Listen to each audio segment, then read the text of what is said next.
All right, Lancasters, I want to give you an update on your girl, show you what this wild Indian is up to. The thing with Mystic is, of course, we know that she is an extremely high drive dog.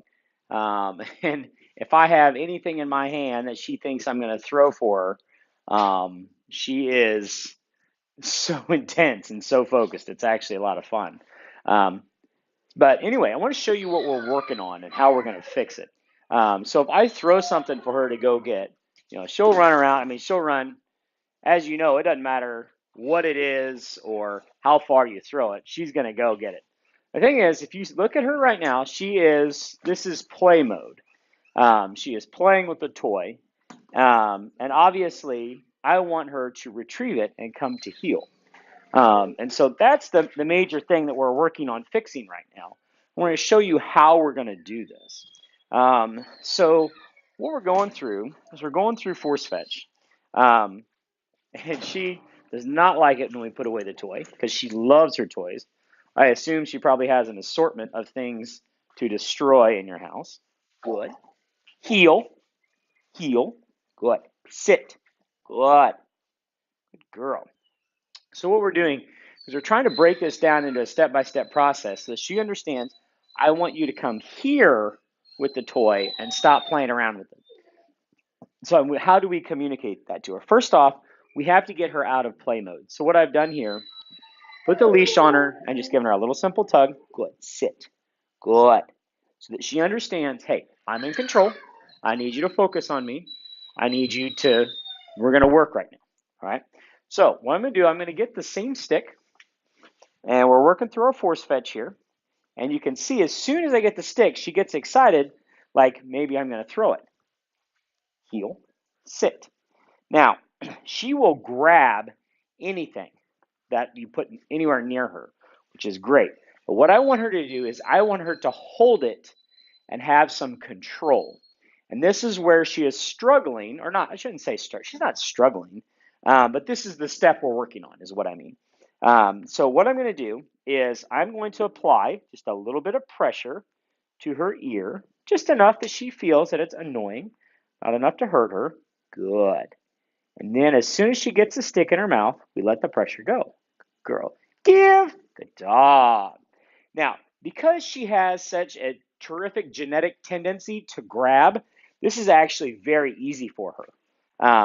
But again, she's still working on trying to make sure she can keep herself under control.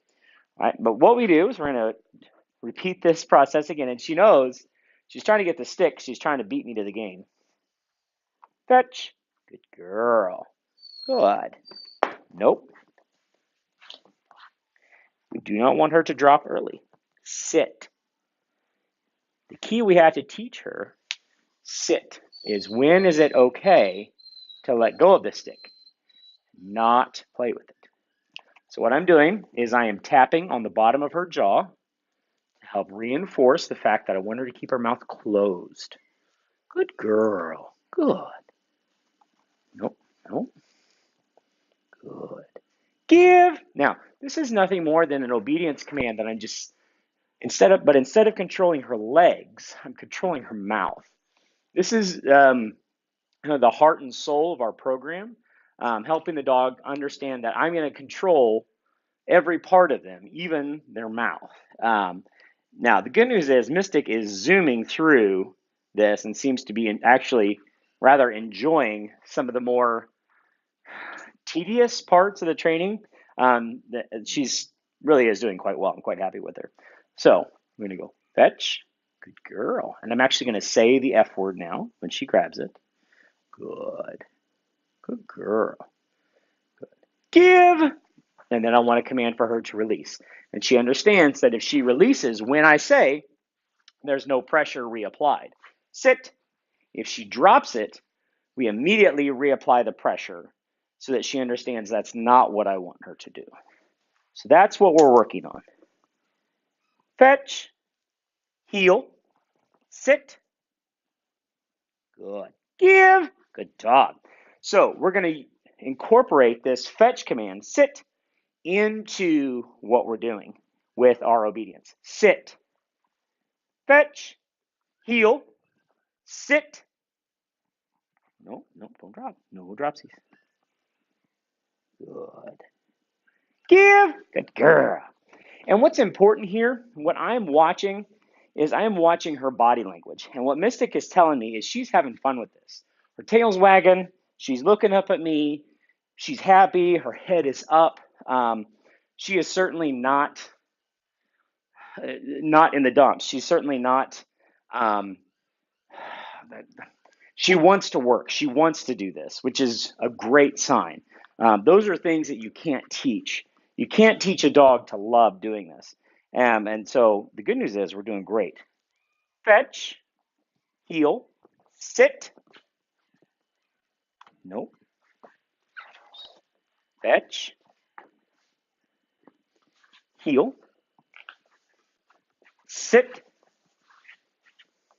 Good. Heel, sit, sit, give. Good girl. All right, all done. Anyway, that's a quick view of what we're looking at. And look how quickly she immediately goes back into play mode, like, hey, aren't you going to throw it? Aren't you going to throw it? Huh? So once we get her to put this together, there will come a moment where she will understand, go pick it up, and come to this position. That's when the light comes on, and we really have a nice polished retriever. She's doing all the parts very well, very happy with her progress. Still haven't connected every link, but at this point, that's very typical. So all in all, she's doing great. I really like what I see. I think her potential is awesome. She's doing great. She's got to keep rolling.